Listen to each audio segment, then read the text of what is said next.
It was fun, it was creativity, and I got to tell the stories of Gambian youth using my phone and share it on social media.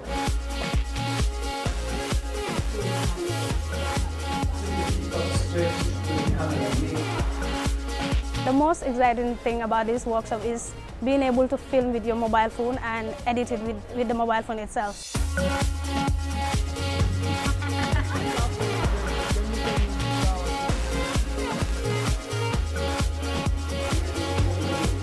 Most exciting part, I think, is the practical. Because as the saying goes, they say, when you do, you still remember.